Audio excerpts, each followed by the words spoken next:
On a coutume de dire et d'entendre que dans la vie, au moins deux choses sont certaines, les impôts et la mort. Et il faut avouer que ni l'une ni l'autre de ces fatalités ne sont réjouissantes. Mais ainsi va la vie dans ce bas monde. Il n'y a qu'à jeter un coup d'œil au journal télévisé ou à celui du matin pour se rendre compte que les nouvelles sont essentiellement constituées d'une longue litanie de drames. Personne n'est épargné. Pour cette raison, nous avons besoin de réconfort, d'une tape amicale sur l'épaule ou entendre une parole encourageante. Du début à la fin des textes sacrés, les auteurs reconnaissent que la consolation est un besoin fondamental de la condition humaine.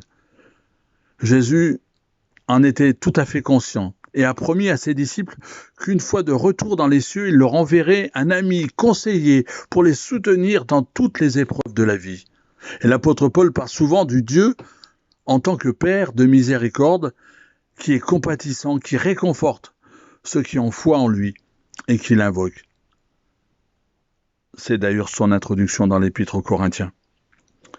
Mais j'aimerais me focaliser sur le verset 20 de notre texte. Parce que quelque part dans ce verset, il est dit « Car c'est en Jésus-Christ que Dieu a dit oui à tout ce qu'il avait promis. » Ainsi en est-il par lui que nous disons oui, amen, que pour la gloire, que toute la gloire, revienne à Dieu. Oui, c'est la forme grecque, et amen, la forme hébraïque de l'affirmation. Paul unit ainsi les deux langues. Toutes les promesses faites par Dieu à l'humanité, puis spécifiquement à Abraham, à David, sont sûres et certaines. Elles sont accomplies en la personne du Christ, qui est à la fois de la lignée du roi de David, le Fils de Dieu. Paul le dit clairement dans son épître aux Romains. J'y fais juste référence rapidement.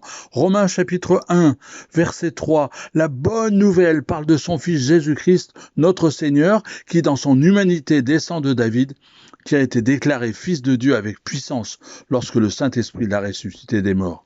Ainsi, après avoir accompli la loi de Moïse en menant une vie sans reproche, Jésus s'est offert en sacrifice pour le péché, puis est ressuscité des morts, prouvant ainsi qu'il est le Fils de Dieu, la seconde personne de la Trinité. C'est en croyant ce message que les Corinthiens ont obtenu le salut à la gloire de Dieu, parce qu'en lui est le oui, parce que c'était la promesse et parce qu'elle est accomplie.